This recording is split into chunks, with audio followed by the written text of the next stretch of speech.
মনোবীক্ষণ polyclinic, চিকিৎসার জগতে এক দশক। এখন এখানে সব বিষয়ে ডাক্তারবাবু একসাথে তলায়।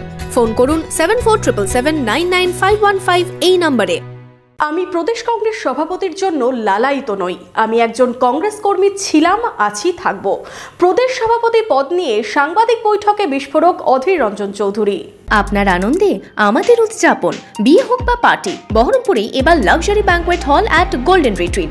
জেলায় একমাত্র পিলারলেস ব্যাংকোয়েট, আছে স্পা, সালন, ক্লাব মেম্বারশিপের সুযোগও। বহরমপুর শিল্প তালুকে গোল্ডেন রিট্রিট। প্রদেশ কংগ্রেস সভাপতির পদ কোনো স্থায়ী পদ নয়। আমি প্রদেশ কংগ্রেস সভাপতি মানে কোনো স্থায়ী পদ নয়।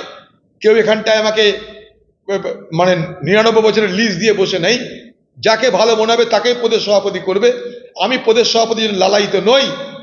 আমি কংগ্রেসের একজন কর্মী। কোনো পদের জন্য অধীর চৌধুরী লালায়িত নই। বাংলার সর্বস্তরের মানুষ, বাংলার কংগ্রেস মানুষ আপনারা জেনে রাখুন, আমি অধীর চৌধুরী কোনো পদের জন্য কোনোদিন লালায়িত ছিলাম না, আজও নেই, আগামী দিনেও থাকবো না।